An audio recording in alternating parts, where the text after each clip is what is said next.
क्या कुछ कर रहा है वो खबरें लगातार सामने आ रही हैं। और जब ये सारी चीज़ें बिल्कुल सतह पर आ गई कि चुनाव आयोग किस तरीके से राज्यों में वहाँ के स्थानीय प्रशासन को बिना कॉन्फिडेंस में लिए हुए एक सेंट्रलाइज सिस्टम के जरिए सूची तैयार कर रहा है, मतदाता सूची तैयार कर रहा है, तो अब चुनाव आयोग बैकफुट पर आता दिखाई पड़ रहा है। किस तरह से बैकफुट पर आया है और क्या आरोप लगे हैं पश्चिम बंगाल में और उसी तरीके से दूसरे राज्यों में भी आरोप लग रहे हैं, उस पर हम लोग बात करेंगे। लेकिन एक बड़ी खबर इस समय सुप्रीम कोर्ट से आ रही है। सुप्रीम कोर्ट में इस समय कुलदीप सेंगर मामले में सुनवाई चल रही है। दिल्ली हाई कोर्ट ने जो उन्हें रेप के मामले में जमानत दे दी है, उसको सीबीआई ने चैलेंज किया है। चूंकि सीबीआई की जो पैरवी थी उस पर उनको सजा हुई थी, उम्र कैद की सजा हुई थी, लेकिन दिल्ली हाई कोर्ट ने उस मामले में उनको जमानत दी है, जिसको चुनौती दी गई है सुप्रीम कोर्ट में। और इस समय वहां सुप्रीम कोर्ट में सुनवाई चल रही है। सुप्रीम कोर्ट के बाहर प्रदर्शन भी हो रहे हैं, महिला संगठनों के, महिला कांग्रेस के प्रदर्शन हो रहे हैं। ये प्रदर्शन लगातार पिछले कई दिनों से चल रहे हैं कि जब से दिल्ली हाई कोर्ट ने जमानत दी थी, लेकिन अब यह मामला चला गया है सुप्रीम कोर्ट में और सुप्रीम कोर्ट में इसकी सुनवाई, सुप्रीम कोर्ट ने मामले को लेते हुए उस पर तत्काल सुनवाई शुरू कर दी है। तो क्या कुछ चल रहा है सुप्रीम कोर्ट में आपको बताएंगे। लेकिन सुप्रीम कोर्ट के बाहर भी जिस तरीके से बड़े पैमाने पर आंदोलन हो रहे हैं और बड़े पैमाने पर प्रदर्शन हो रहे हैं, वो जानना भी बड़ा महत्वपूर्ण है। लेकिन यहां इसका एक खराब पक्ष भी है, जिसमें कुलदीप सेंगर के समर्थन में भी बहुत सारे लोग उतरते हुए दिखाई पड़ रहे हैं, ना सिर्फ सोशल मीडिया पर बल्कि वहां प्रदर्शनकारियों के साथ झड़पें करते हुए भी। उसकी चर्चा भी करेंगे। लेकिन अभी सुप्रीम कोर्ट में क्या कुछ चल रहा है उसके वो जानते हैं वहां पर अमलेंदु जी। हाँ समीर जी, सुप्रीम कोर्ट में इस समय बहस चल रही है और सुप्रीम कोर्ट में एसजी तुषार मेहता जो हैं वो सीबीआई की तरफ से अपना पक्ष रख रहे हैं। और सीबीआई की तरफ से जो दलीलें दी गई हैं समीर जी, उसमें साफ तौर पर ये है कि पॉक्सो एक्ट जो है जिसके आधार पे जो उसको छूट मिली, मतलब उसको ख़त्म कर दिया, उसको उन्होंने विरोध किया है कि भाई जो इसमें पॉक्सो एक्ट है उसमें जो ये कहा गया है कि साहब ये चूँकि पब्लिक सर्वेंट नहीं है पॉक्सो एक्ट में, तो इसमें जो जिसका डेफिनेशन नहीं दिया गया है वो आईपीसी में जो है वो डेफिनेशन दी जाएगी। तो आईपीसी में पब्लिक सर्वेंट नहीं माना गया है एमएलए को, इसलिए इसको ये सजा नहीं मिल सकती। इस आधार पर वो सजा निलंबित की गई है। इसका विरोध कर रहे हैं एसजी तुषार मेहता। हालांकि ये विरोध जो था वो किया जाना था हाई कोर्ट में, वहां इस तरीके की चीजें नहीं आई। लेकिन अब चूंकि दबाव पड़ा और काफी ज्यादा इसका पूरे देश भर में निंदा हुई, प्रदर्शन हुए, तो अब सीबीआई तुरंत जो थी पहुंची सुप्रीम कोर्ट। और सुप्रीम कोर्ट में अब एसजी तुषार मेहता ये पक्ष रख रहे हैं कि ये समय और परिस्थिति के अनुसार तय किया जाएगा कि कौन पब्लिक सर्वेंट है नहीं है। अगर पॉक्सो एक्ट नहीं कहता है कि ये पब्लिक सर्वेंट नहीं है और आईपीसी में भी नहीं है, लेकिन वो आईपीसी में पब्लिक सर्वेंट प्रभावशाली तो शब्द इस्तेमाल किया गया है, तो प्रभावशाली के आधार पर ये इसमें आता है, इसलिए इसको सजा दी। सर्वेंट की डेफिनेशन नहीं थी। कोर्ट ने उस एक्ट के कॉन्टेक्स्ट में ये समझा कि क्या ये मंजूरी की जरूरत थी। फिर सीजीआई ने कहा कि इंटेंट देखिए, कोर्ट उन्हें पब्लिक सर्वेंट ना होने का प्रोटेक्शन नहीं देना चाहता था। तो इस पर तुषार मेहता जो है उन्होंने कहा कि आरोपी पक्का सब सेक्शन 3 के अंतर्गत आएगा। जब जुर्म हुआ था तो पेनिट्रेटिव सेक्सुअल असॉल्ट एक जुर्म था। अमेंडमेंट सिर्फ सजा बढ़ाता है, नया जुर्म नहीं बनाता। सिर्फ सजा बढ़ाने से आर्टिकल 20 का उल्लंघन नहीं होगा। सीजीआई ने इस पर कहा कि जब कोर्ट किसी को दोषी ठहराने के बाद जांच कर रहा होता है और सजा का सवाल आता है, तो देखेगा कि लेजिस्लेटर इसे और सख्त बनाना चाहता है और क्रूरता को ध्यान में रखते हुए सही जवाब देना चाहता है। एसजी ने इसमें कहा कि पॉक्सो एक्ट का सेक्शन 42 से भी देखा जा सकता है।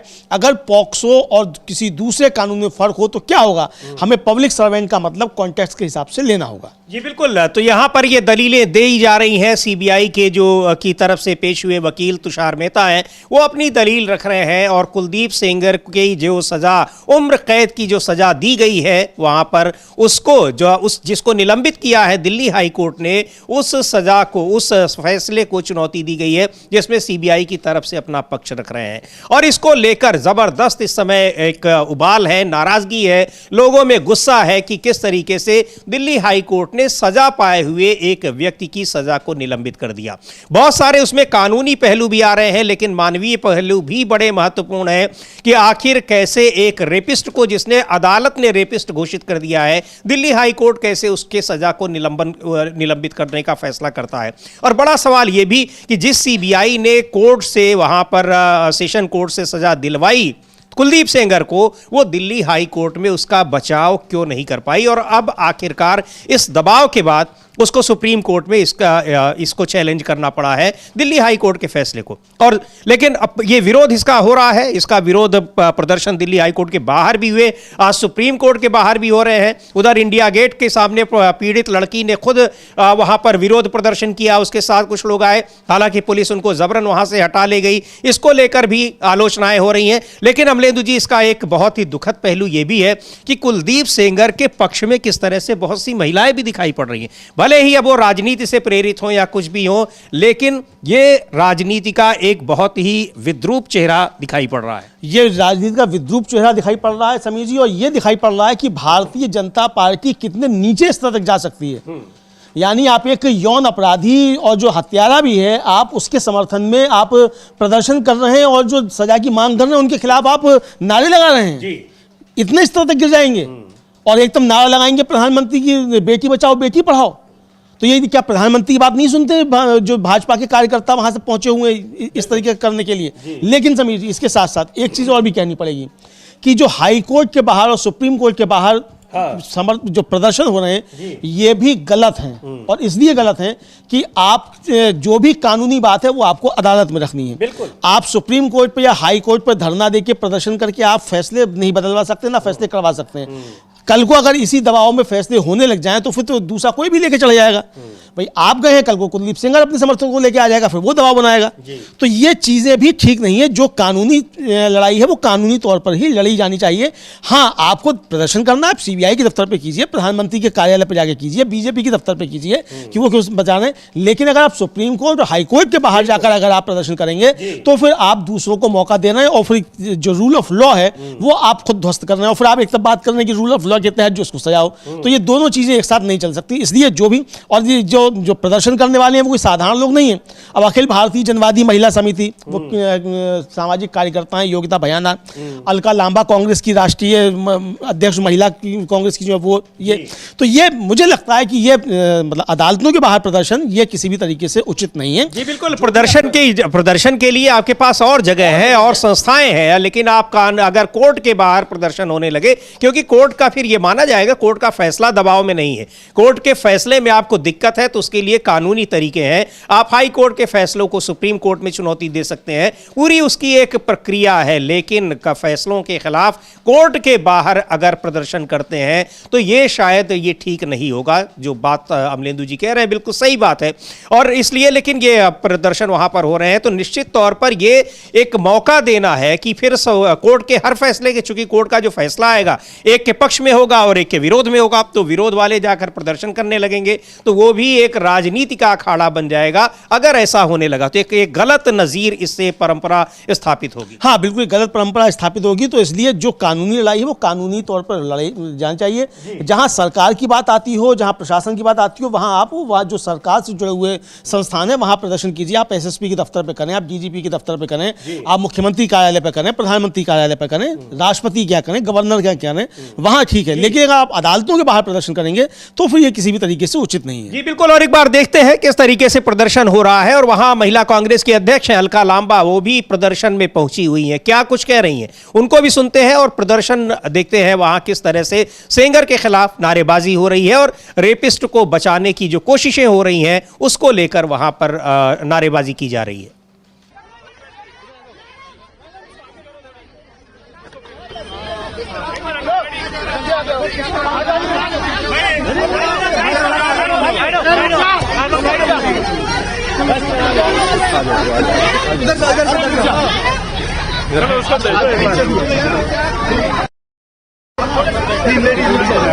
नहीं है, रुको रुको रुको रुको रुको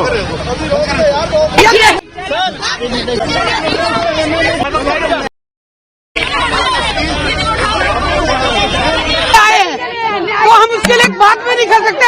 हमने नारेबाजी ये देखिए कैसे खींचा जा रहा है, कैसे मारा जा रहा है।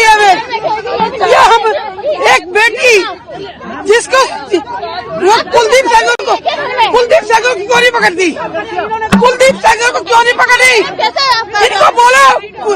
अरे मैं दिल्ली प्रदेश की अध्यक्ष हूँ, महिला कांग्रेस की। मैं ये पूछना चाहती हूँ, ये पुलिस कुलदीप संघवी को क्यों नहीं पकड़ रही?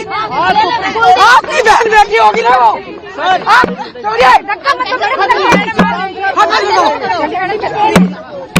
महिला नहीं, मैं आई हूँ, मुझे गाड़ी से उतरने नहीं दिया जा रहा है। हाँ, और कह रहे हैं अरेस्ट करिए, हमारी महिलाओं को अरेस्ट कर लिया गया है। वो सिर्फ के साथ खड़ी होने आई, उसकी हिम्मत बनने आई है। हाँ, आज उम्मीद लेकर आए हम सुप्रीम कोर्ट से, पर तानाशाही क्या आपको खड़े नहीं होने दिया जाएगा? आपको बात नहीं करने दी जा रही है? हम सिर्फ हिम्मत बनने आए हैं पीड़िता को कि हिम्मत मत हारे। वो उसने अपना पिता खोया है, पुलिस हिरासत में पीट पीट के मौत हत्या कर दी गई उस पीड़िता के पिता की। वेंटिलेटर पे रही है उन्नाव की ये पीड़िता बेचारी, जो आज सुप्रीम कोर्ट की दहलीज पे खड़ी है। हाँ, न्याय मांगने आई है। मत करिए, मैं लोगों को कहूंगी, बहुत अन्याय, बहुत अत्याचार हो रहा है।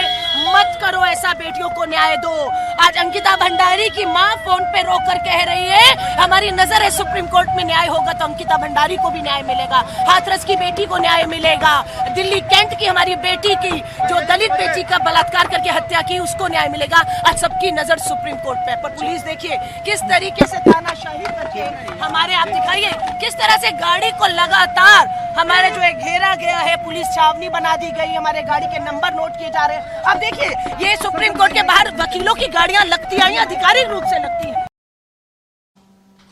तो ये यहाँ पर अलका लांबा थी, महिला कांग्रेस की अध्यक्ष हैं, और किस तरह से महिलाओं का प्रदर्शन वहाँ महिला कांग्रेस के कार्यकर्ताओं का हो रहा है। उनको भगाया गया वहाँ से जबरन, और आरोप लगा रहे हैं कि उनके साथ मारपीट भी की गई है। लेकिन प्रदर्शन यहाँ पर जब हो रहे थे और इस समय सुप्रीम कोर्ट में सुनवाई भी चल रही है, तो प्रदर्शनकारी, खैर अब जो हम लोग ये बात कर रहे हैं अमलेंदु जी की कोर्ट के बाहर नहीं होना चाहिए, लेकिन प्रदर्शन तो जहाँ भी कर रहे हैं वहाँ हर जगह से इसी तरह से हटाया जा रहा है। अभी देखिए वो पीड़ित लड़की खुद प्रदर्शन कर रही थी अपनी आवाज, प्रदर्शन भी नहीं कर रही थी, वो तो 3 लोग बैठे हुए थे। हाँ। वो बैठी थी, उसकी माँ बैठी थी, और वो योगिता भयाना, 3 ही लोग बैठे थे। और वो 144 जो लगती है वो शायद 163 हो गई है बीएनएस में, वो भी उस पर लागू नहीं होती है। 4 से ज्यादा इकट्ठा हो तब लगती है वो भी, और वो लगी हुई भी नहीं है तब भी, मतलब फिर भी उसको भगा नहीं दिया गया, डंडा डोली करके उठाया गया बहुत बेरहमी के साथ।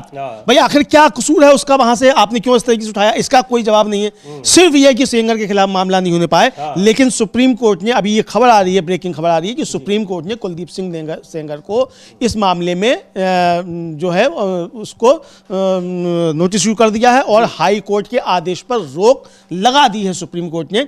ये अभी की समय बड़ी खबर आ रही है। ये बड़ी खबर है कि सुप्रीम कोर्ट ने दिल्ली हाई कोर्ट के उस आदेश पर रोक लगा दी है जिसमें कुलदीप सेंगर की सजा को, उम्र कैद की सजा को निलंबित किया था। तो ये बड़ी खबर है, और इसको, इस दिल्ली हाई कोर्ट के फैसले को चुनौती दी है सुप्रीम कोर्ट में सीबीआई ने। चूंकि सीबीआई इसमें कुलदीप सेंगर के खिलाफ ये मामला उसको ले रही थी, सीबीआई ने पूरे मामले की जांच की थी, और अब सुप्रीम कोर्ट ने दिल्ली हाई कोर्ट की उस खबर पर स्टे लगा दिया है, रोक लगा दी है। तो ये बड़ी खबर है, लेकिन इसको लेकर सीबीआई पर भी कई सवाल उठ रहे हैं कि आखिर यही उसने अपना जो प्रतिरोध है वो उसने वहां पर क्यों नहीं दर्ज कराया दिल्ली हाई कोर्ट में। अब कुलदीप सेंगर को भी नोटिस जारी किया गया है, 4 हफ्ते का टाइम दिया गया है, पर सबसे बड़े सवाल सीबीआई पर उठ रहे हैं अमलेंदु जी। वही बात जो शुरू में आपने कही कि आखिर दिल्ली हाई कोर्ट जब ये फैसला सुना रही थी, वहां जब ये इस पर बहस चल रही थी, तब सीबीआई ने इस पर अपना विरोध क्यों नहीं दर्ज कराया? बिल्कुल उसी समय सीबीआई को अपना विरोध दर्ज कराना चाहिए था। तो इतना जो पूरा एक तरीके से कार्य चाउस जो पैदा हुआ समीर जी,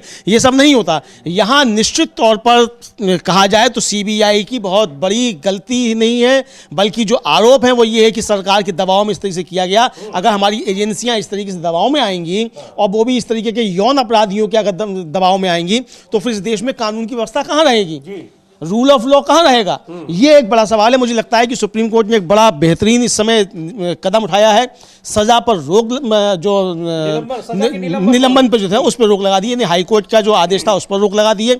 और जस्टिस माहेश्वरी जो थे उन्होंने साफ तौर पर कहा कि भाई कोर्ट ने जो है जो एक सेक्शन था उस पर विचार नहीं किया है, और जस्टिस माहेश्वरी ने कहा कि हाई कोर्ट द्वारा आपकी सजा सस्पेंड करने का आधार यह था कि आप पब्लिक सर्वेंट नहीं हैं।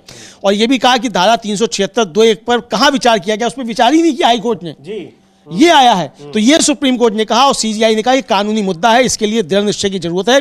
कभी कभी सच कहूं तो हम सभी को कहते कहते फिर वो रुक गए। फिर इस पर सिद्धार्थ दवे जो हैं, जो सेंगर की तरफ से थे, सीनियर एडवोकेट, उन्होंने कहा कि जज की तस्वीरें फैलाई जा रही हैं। सीजीआई ने कहा कि अगर ये मान लिया जाता है तो एक कांस्टेबल और या पटवारी पब्लिक सर्वेंट होगा, लेकिन एमएलए एमपी नहीं होगा तो और से छूट मिल जाएगी। सर्वाइवर के वकील ने कहा कि मुझे दखल देने की इजाजत दी जा सकती है।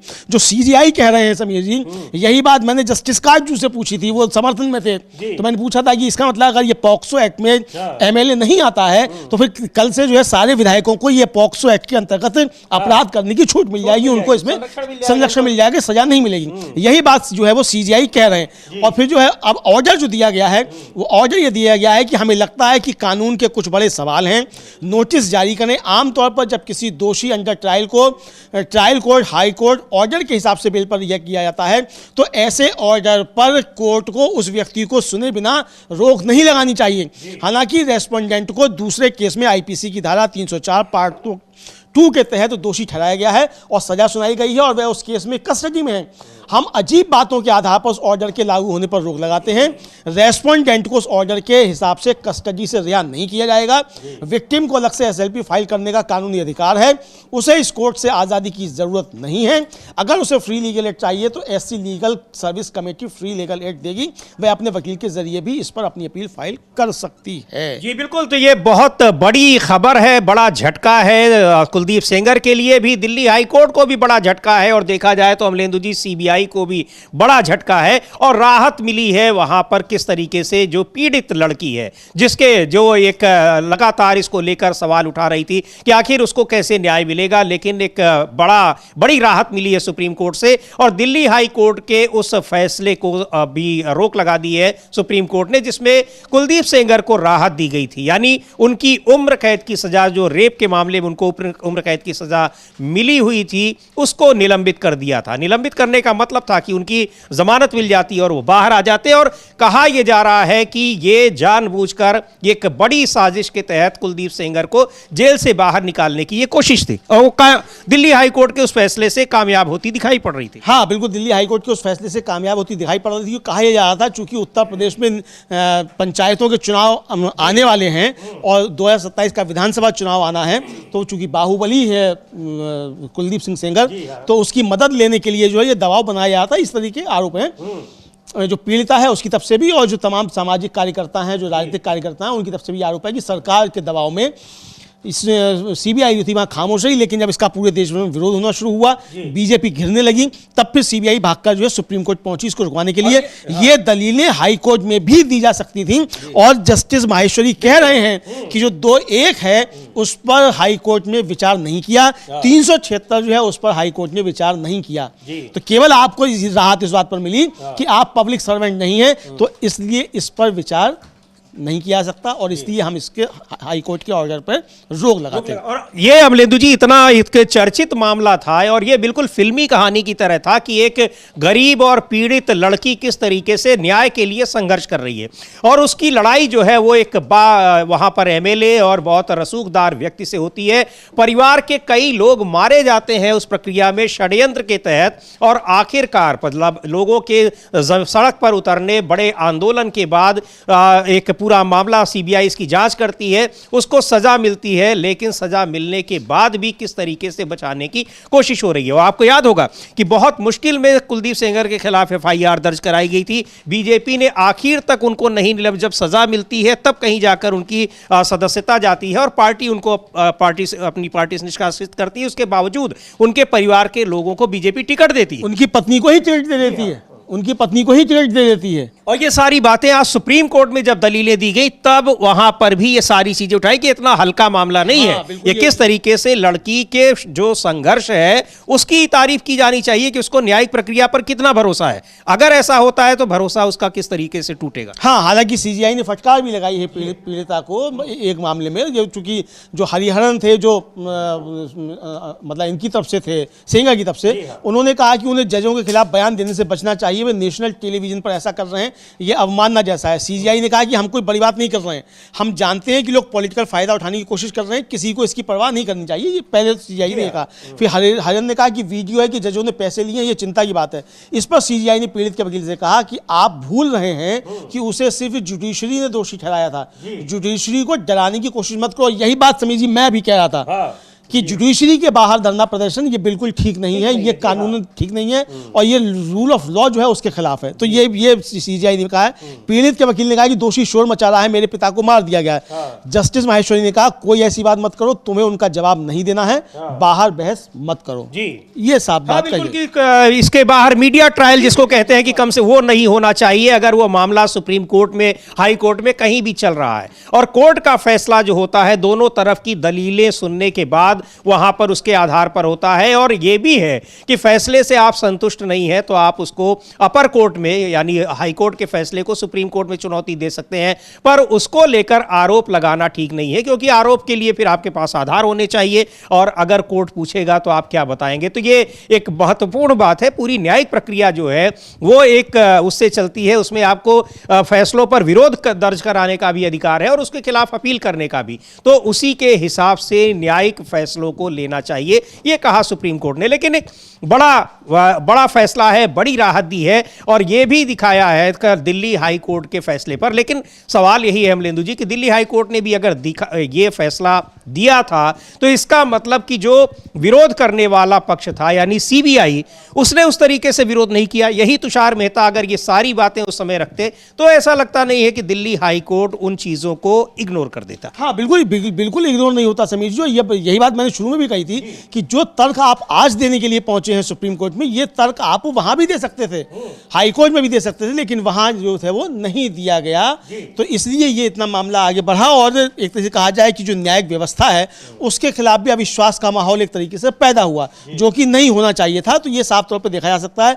बहरहाल सुप्रीम कोर्ट ने एक बहुत बड़ा फैसला इस समय समीर जी दिया है और इस समय की ब्रेकिंग खबर यह है कि सुप्रीम कोर्ट ने कुलदीप सिंह सेंगर की जो सजा निलंबन का हाई कोर्ट का आदेश था उस पर रोक लगा दी है। सुप्रीम कोर्ट से उन्नाव रेप केस में कुलदीप सिंह सेंगर को बड़ा झटका लगा है और सुप्रीम कोर्ट ने कुलदीप सिंह सेंगर को नोटिस इशू किया है। फिलहाल कुलदीप सिंह सेंगर को अभी जेल में ही रहना होगा। इस मामले में वो बाहर आ सकते थे, हालांकि एक मामले में वो और जेल में है, लेकिन अभी वो बाहर नहीं आ सकता कुलदीप सिंह सेंगर।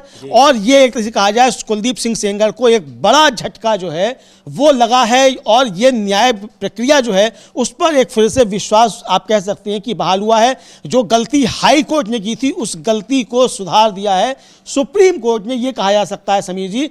हाई कोर्ट में पूरी चीज पे बहस नहीं हुई। सुप्रीम कोर्ट खुद कह रहा है कि 376 पे वहां बात नहीं हुई और 2(1) जो था उस पर बातचीत नहीं हुई, इसलिए जो है कुलदीप सिंह सेंगर को जमानत नहीं मिलेगी, ये साफ हो गया है। सुप्रीम कोर्ट ने रोक लगा दी है, 4 हफ्ते का समय दिया है कुलदीप सेंगर को जवाब देने के लिए। ये इस समय की बहुत बड़ी खबर आ रही है। जी बिल्कुल, ये बड़ी खबर आ रही है कि सुप्रीम कोर्ट ने कुलदीप सिंह सेंगर को जो राहत मिली थी दिल्ली हाई कोर्ट से उस पर रोक लगा दी है, यानी अभी वो जेल में ही रहेंगे। हालांकि दूसरे मामलों में वो जेल में रहते ही, लेकिन जो रेप का मामला था उसमें उनकी सजा पर रोक लगा दी थी, उसको निलंबित कर दिया था दिल्ली हाई कोर्ट ने, पर अब वो फैसला उस पर रोक लगा दी गई है, यानी जेल में ही रहेंगे कुलदीप सेंगर। बड़ी राहत मिली है पीड़ित लड़की को और उसको लेकर जिस तरीके से जो प्रदर्शन कर रहे थे, चाहे वो महिला कांग्रेस हो या फिर तमाम सामाजिक संगठन, महिला संगठन हो, उन्होंने भी एक राहत की सांस ली है। योगिता भयाना जिनका जिक्र हम लोग कर रहे हैं कि किस तरह से पीड़ित लड़की के साथ वो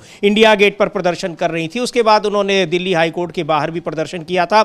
इस फैसले पर सुप्रीम कोर्ट ने जो रोक लगाई है दिल्ली हाई कोर्ट के फैसले पर, उसको लेकर क्या कह रही हैं एक बार सुनते हैं योगिता भयाना को। लेकिन ये बड़ी खबर है और बड़ी राहत है, पर यह भी इसमें है कि आखिर हाई कोर्ट और सुप्रीम कोर्ट के बाहर प्रदर्शन करना कितना ठीक है, इस पर भी सवाल उठ रहे हैं, क्योंकि अगर ऐसा होता है तो फिर तमाम फैसलों के खिलाफ वहां प्रदर्शन होने लगेंगे। बिल्कुल बिल्कुल, तमाम फैसलों के खिलाफ प्रदर्शन होने लगेंगे और फिर सारी चीजें सड़कों से ही तय होने लग जाएगी। तो इसलिए कानून को अपना काम करने देना चाहिए। मैं फिर कहूंगा कि जो भी प्रदर्शन करने हैं आप प्रदर्शन बिल्कुल कीजिए, किसी भी आपको आपत्ति है उस पर भी आप बिल्कुल प्रदर्शन कीजिए, अपनी आलोचना व्यक्त कीजिए, आप फैसले की भी आलोचना कीजिए, चूंकि ये अधिकार आपको संविधान देता होता है कि आप सुप्रीम कोर्ट के फैसले की भी आलोचना कर सकते हैं, लेकिन फैसला आपको मानना पड़ेगा, क्योंकि वो आदेश है सुप्रीम कोर्ट का, तो वो आपको मानना पड़ेगा। लेकिन आप उसकी आलोचना कर सकते हैं, उससे असहमति आप अपनी प्रकट कर सकते हैं। लेकिन आप धरना प्रदर्शन सुप्रीम कोर्ट पे करने लग जाएं और हाई कोर्ट पर आप करने लग जाएं या ट्रायल कोर्ट के बाहर करने लग जाएं, तो इसका मतलब कि आप जुडिशरी पर दबाव बनाने की कोशिश कर रहे हैं। और यही सीजीआई ने कहा कि जुडिशरी को डराइए मत, तो ये काम फिर दूसरे लोग भी कर सकते हैं। तो इसलिए ये रास्ता गलत है। रास्ता सही है कि आपको अगर ये लगता है कि सरकार दबाव बनाकर करवा रही है, आप सरकार के खिलाफ कीजिए, प्रधानमंत्री के दफ्तर पर कीजिए, प्रधानमंत्री के घर पर कीजिए, गृह मंत्री के घर पर कीजिए, सीबीआई के दफ्तर पर कीजिए, डीजीपी के मुख्यालय पे कीजिए, मुख्यमंत्री के दफ्तर पे कीजिए, राजभवन पे कीजिए, सब जगह कीजिए, लेकिन जुडिशरी पर आप दबाव बनाने की कोशिश मत कीजिए, चाहे आपका कॉज कितना भी सही क्यों ना हो। न्यायालय में जो बात होगी वो तर्कों के आधार पर कानून के हिसाब से होनी चाहिए। जी बिल्कुल, न्यायालय के में वहां आप कानूनी प्रक्रिया के तहत ही आप फैसलों को चुनौती दे सकते हैं, विरोध दर्ज करा सकते हैं। बहरहाल अब 4 हफ्ते का समय दिया गया है, उसके बाद फिर सुनवाई होगी, नोटिस जारी किया गया है जब वो अपनी बात वहां रखेंगे। लेकिन क्या कुछ कहा है इस सुप्रीम कोर्ट ने जो राहत दी है और उसको लेकर योगिता भयाना ने, जो महिला कार्यकर्ता हैं, सुनते हैं उनको क्या कह रही हैं। This, I think it's a good sign, और मुझे लग रहा है कि अभी they have verbally announced it and they will be legally announcing it, whatever it is. But however, it's a good sign. What we were hoping we are getting. Is it very positive? It is a positive sign that they are saying verbally. At least in verbal discussion, it has come out that Supreme Court said they are inclined to give justice, inclined to stay the order, bail order. I think that's the biggest news as of now, and I think we are seeking it now. Legally there, on papers. Let's see what it comes out to be. All right, ma'am. Thank you. तो एक राहत मिली है, बड़ी राहत मिली है, और अब आगे क्या होगा अब 1 महीने बाद, यानी 4 हफ्तों का समय दिया गया है, फिर उस पर सुनवाई होगी। लेकिन जिस तरीके से एक न्यायिक प्रक्रिया से पीड़ित का और पीड़ित के समर्थकों का भरोसा उठ रहा था, उससे एक बड़ी राहत मिली है अमलेंदु जी। और राजनीतिक दल जो कांग्रेस पार्टी की तमाम महिला कार्यकर्ता उसके साथ दिखाई पड़ रही थी, वो भी बहुत एक खुश हैं, राहत की खबर उनके लिए भी है। सुनते हैं कांग्रेस की नेता हैं मुमताज पटेल क्या कह रही हैं। What I've just heard that Sengar has been given 2 weeks to respond. So I'm just waiting to still hear what happened inside because I was doing it other. Oh, So stay has been granted. How do you react to this? well, I think we are hopeful now that things will move, and we're very hopeful that justice will be given to the Unnao victim. Alright. Hindi में बता दें कि जिस प्रकार से court ने stay दे दिया उसको लेकर क्या उम्मीद की किरण, और हम चाहते हैं कि इस बच्ची को न्याय मिले, और अब लगता है कि उस राह में हम आगे बढ़ रहे दोबारा हैं। से कुलदीप को वापस से जेल भेज देना चाहिए या क्या कुछ आपकी प्रतिक्रिया है? फांसी की सजा मिलनी चाहिए एक बलात्कारी को, ना ही कुलदीप सेंगर बट आगे भी पिछले केसेस में भी जो भी एक नया लॉ आना चाहिए जिसमें बलात्कारियों को कैपिटल पनिशमेंट मिलना चाहिए। तो इन प्रतिक्रियाओं से इनके गुस्से को समझा जा सकता है अमलेंदु जी कि यहाँ बलात्कारियों के लिए कैपिटल पनिशमेंट यानी उनको फांसी की सजा होनी चाहिए, कानून बनना चाहिए, और उसकी मांग वहाँ पर जो प्रदर्शनकारी हैं वो लगातार कर रहे हैं। लेकिन दिल्ली हाई कोर्ट ने उनको राहत दे दी थी, पर सुप्रीम कोर्ट ने बहुत ही महत्वपूर्ण फैसला दिया है आज, और इस दिल्ली हाई कोर्ट के फैसले पर रोक लगा दी है। तो एक राहत की सांसें। क्या उसके कानूनी पक्ष है, वो अभी सुप्रीम कोर्ट में जो दलीलें चल रही थी अमलेंदु जी लगातार उसको बता रहे थे आपको, क्या कहना है इस जब सुप्रीम कोर्ट ने इस पर रोक लगाई है, किस आधार पर लगाई है। तो सुनते हैं वकीलों को भी क्या कुछ कह रहे हैं, और वहां पर जो मौजूद थे पीड़ित पक्ष की ओर से वकील मौजूद थे उनको हम लोग सुनेंगे। लेकिन एक बड़ी राहत है, और जो पीड़ित पक्ष को जो हम लोग बार बार ये कह रहे थे या उनको ऐसा लग रहा था, मायूसी दिख रही थी कि कानून से भरोसा उठ रहा है, उस लिहाज से बहुत ही महत्वपूर्ण है। और इसीलिए जो कहा भी सुप्रीम कोर्ट ने कि हर चीज़ का न्यायिक तरीका है, आप आरोप अगर लगा रहे हैं तो सोच समझकर आपको आरोप लगाने चाहिए। चूंकि हाई कोर्ट के जिन जजों ने ये फैसला सुनाया था उनके खिलाफ पीड़ित पक्ष की ओर से बहुत सारे आरोप लग रहे थे। हाँ, पीड़ित पक्ष से बहुत आरोप लग रहे थे, और सीधा सीधा ये तक कहा गया, जो कहा भी सेंगर के वकील ने कि साहब जजों ने पैसे ले लिए। भाई हर मामले में ऐसे आरोप लगाना ठीक नहीं है। बात यह कि सीबीआई ने वहां बात क्यों नहीं रखी बिल्कुल, जो बात सीबीआई यहां रख रही है, तो यहां दोष किसका है? भाई जब बहस ही नहीं की जाएगी, और पीड़िता का खुद का बयान भी कि पूरी बहस अंग्रेजी में हो, मुझे मालूम ही नहीं पड़ा क्या हुआ। तो सीबीआई ने भी कहा वो आपको मालूम नहीं पड़ा, तो सीधे सीधे ये कहना है कि साहब जज ने पैसे ले लिए, ये बातें भी ठीक नहीं है किसी तरीके से। निश्चित तौर पर हाँ, ये बिल्कुल सही है कि सीबीआई ने काम नहीं किया, उसका खमियाजा था वो भुगतना पड़ा, ये साफ तौर पर समझा सकता। तो इसलिए इसके खिलाफ अब वो बातें सब समीर जी सामने आ रही हैं। जी बिल्कुल, तो सुनते हैं पीड़ित पक्ष के जो वकील हैं वो क्या कह रहे हैं, जो सुप्रीम कोर्ट ने क्या कुछ कहा है उसको वो कानूनी भाषा में बता रहे हैं। सुनते हैं उनको। सुप्रीम कोर्ट को धन्यवाद, देश की न्यायपालिका को धन्यवाद। विक्टिम परिवार को पूरा ये आशंका है कि अगर अपराधी कहीं से भी छूट जाएगा, उसका गिरोह तुरंत सक्रिय हो जाएगा और अलग तरीके से उसका मोटिवेशन जो बढ़ेगा, उसके गिरोह के लोगों का बढ़ेगा। जो बचे खुचे परिवार के लोग हैं उसको भी मार और मिटा दिया जाएगा। विक्टिम के चाचा हैं, किस प्रकार के? विक्टिम के चाचा का मैं वकील हूँ, उनके ऊपर और भी उनके प्रॉपर्टी को बर्बाद करने के लिए, उनके चीज़ों को तरीके के ख़त्म करने के लिए, फाइनेंशियली कम तो बैकबोन को तोड़ने के लिए ये दबाव बना था। अभी भी उनके परिवार पे उनका जो माइनर बच्चा है जिसकी आइडेंटिटी डिस्क्लोज नहीं कर सकती है, उसको स्कूल से निकाल दिया जा रहा है, उसके स्कूल में रजिस्ट्रेशन नहीं हो रहा है।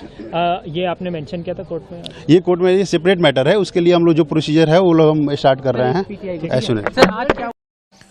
तो ये हेमंत कुमार मौर्य हैं, वकील हैं, और ये पीड़ित पक्ष की ओर से वकील बता रहे हैं कि क्या कुछ हुआ और वही सारी चीज़ें कि कितनी विषम परिस्थितियों में ये केस लड़के इस अंजाम तक उसको पहुंचाया। लेकिन जब दिल्ली हाई कोर्ट ने सजा को निलंबित कर दिया था तो फिर बड़ी मायूसी हुई, लेकिन बड़ी राहत की खबर है कि सुप्रीम कोर्ट ने उस फैसले को अब उस पर रोक लगा दी है। 4 हफ्ते का समय दिया गया है, नोटिस दिया गया है। 4 हफ्ते के बाद यानी 1 महीने के बाद फिर इस पर सुनवाई होगी। अमलेंदु जी, हाँ, 1 महीने बाद इस पर फिर सुनवाई होगी और फिर उसके बाद तय किया जाएगा कि क्या होना है क्या नहीं होना है। और जो लग रहा है समीर जी, सुप्रीम कोर्ट ने जो आदेश दिया है उसमें सीधे सीधे सवाल पूछे हैं कि भाई हाई कोर्ट का आदेश जो है वो केवल एक पॉइंट पर है कि आप लोक सेवक नहीं हैं। जी हाँ, आप पब्लिक सर्वेंट नहीं है, केवल एक विषय पर है, बाकी उसमें किसी विषय पर विचार किया ही नहीं गया है। तो और एक इस बिंदु पर आपको इतने बड़े मुकदमे से उससे आपको संरक्षण मिल जाए, ये भले ही नहीं उसमें मेंशन है पब्लिक सर्वेंट आप है कि नहीं, ये मुद्दा ही नहीं है। हाँ बिल्कुल, ये मुद्दा ही नहीं है और इतने बड़े मामले में आपको इससे छूट नहीं मिल सकती। ये साफ तौर पर सुप्रीम कोर्ट का आदेश समझा जा सकता है कि ये कहा है कि इतने बड़े मामले में कि आप बाहर आ जाएं, ये आपको इस पर नहीं दिया जा सकता। केवल एक कानूनी लेकुना जो है उसके आधार पे, मतलब मेरिट पे है ही नहीं। और ये हाई कोर्ट ने अपने उस आदेश में भी लिखा कि हम मेरिट पर नहीं जा रहे हैं, हालांकि ये एक तरीके से मेरिट ही तय कर दी। जब आपने ये कह दिया कि ये जनसेवक नहीं है तो ये मेरिट ही आपने तय कर दी, लेकिन फिर भी ये जोड़ा है हाई कोर्ट ने कि हम मेरिट पर नहीं जा रहे हैं। तो इसका मतलब मेरिट पर आपको ये राहत मिली ही नहीं है, एक लेकुना पर आपको राहत मिली कि आप पब्लिक सर्वेंट नहीं हैं पोक्सो एक्ट के तहत, लेकिन आप करप्शन एक्ट के तहत हैं। और जो AR अंतुले का मामला है उसमें जो केस है उस केस के संबंध में वो बात आई है।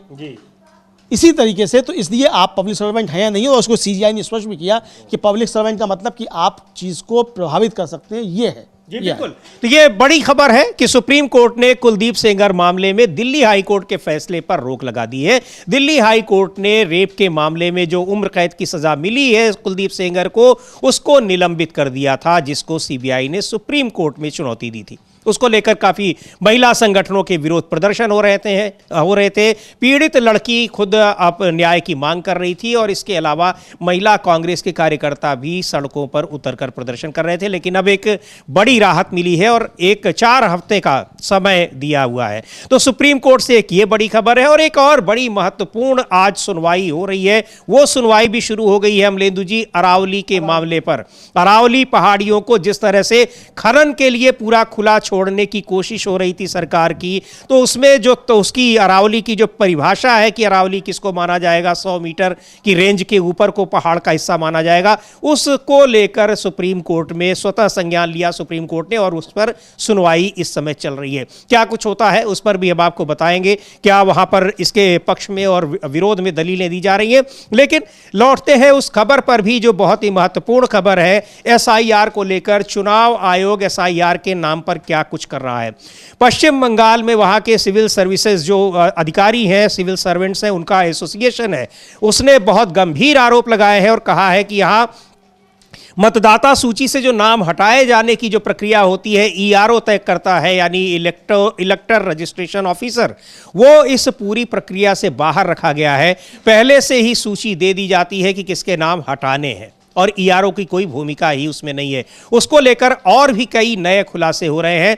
अब चुनाव आयोग उस पर बैकफुट पर आया है, उसने कुछ सफाई दी है, लेकिन यह साफ पता लग रहा है कि एसआईआर के नाम पर चुनाव आयोग क्या कर रहा है। विपक्ष के जो आरोप हैं वो कई इसी तरह के कई मामलों में बिल्कुल पुख्ता साबित होते दिखाई पड़ रहे हैं। हाँ बिल्कुल, ये पुख्ता साबित होते दिखाई पड़ रहे हैं समीर जी। और सबसे बड़ी बात ये है कि कल हम लोगों ने चर्चा की थी समीर जी, और कल हम लोगों ने बताया था कि किस तरीके से द रिपोर्टर्स कलेक्टिव है उसकी रिपोर्ट आई है कि चुनाव आयोग ने जो उसका अपना सॉफ्टवेयर था जिसको उसने सुप्रीम कोर्ट में कहा था कि उसमें खामियां हैं और उसका इस्तेमाल हम 2023 से नहीं कर रहे हैं, डी डुप्लीकेशन सॉफ्टवेयर जो डुप्लीकेट नामों को अपने आप काट देता था, और उसके बाद चुपचाप 8 दिन बाद वो एसआईआर में सॉफ्टवेयर लागू कर दिया गया।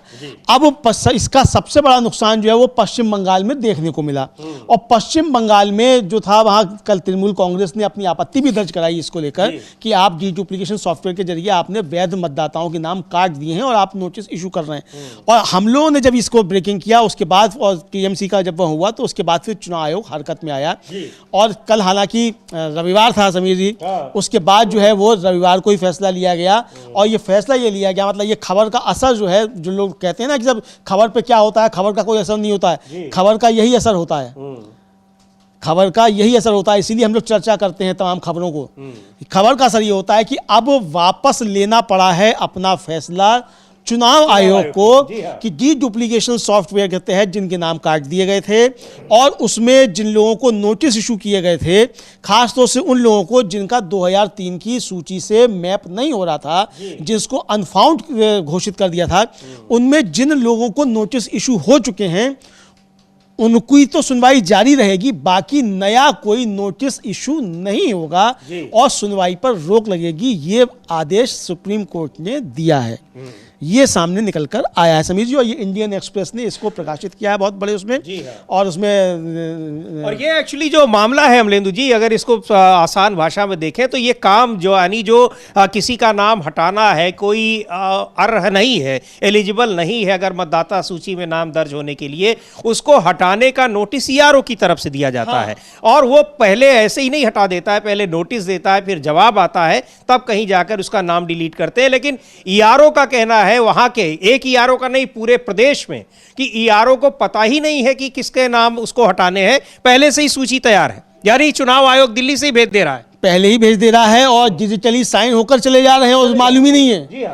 मतलब ये तो एक तरह से और बड़ा फ्रॉड हो गया कि आप जिस अधिकारी के नाम से दस्तखत करके भेज रहे हैं उसे पता ही नहीं है, कल को आप किसी अधिकारी के नाम से फांसी का परवाना भी जारी कर देंगे।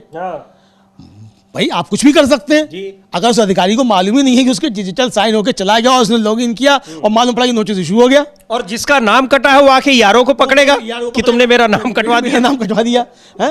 और जो लोक प्रतिनिधित्व अधिनियम है 1960, उसकी धारा 21 जो है वो साफ तौर पे कहती है कि ईआरओ ही नाम काट सकता है, जोड़ सकता है, उसके लिए भी उसको एक प्रक्रिया अपनानी पड़ेगी, चुनाव आयोग नहीं काट सकता। लाल बाबू हुसैन मामला जो है उसमें भी यही है। क्या मुद्दा था अमलेंदु जी? यही था कि इसको खनन के लिए बड़े उद्योग घरानों को, औद्योगिक घरानों को दिया जा रहा है, सरकार जानबूझकर कर रही है, और उसको पर्यावरण की बिल्कुल चिंता नहीं है कि अरावली के खत्म होने से किस तरीके से जो गर्म हवाएं हैं वो दिल्ली तक ही नहीं बल्कि पूरे उत्तर भारत की ओर, ये पूरब की ओर पहुंचेंगी, उत्तर भारत की तरफ आएंगी समीर जी, और पाकिस्तान की गर्म हवाएं आएंगी। जी हाँ। और जो रेगिस्तान अभी राजस्थान तक था वो रेगिस्तान आ जाएगा पूरा उत्तर भारत में, यहाँ तो सब बन जाएगा अगर ये पहाड़ियाँ अरावली की नहीं होंगी। और फिर जो बाद में जारी किया था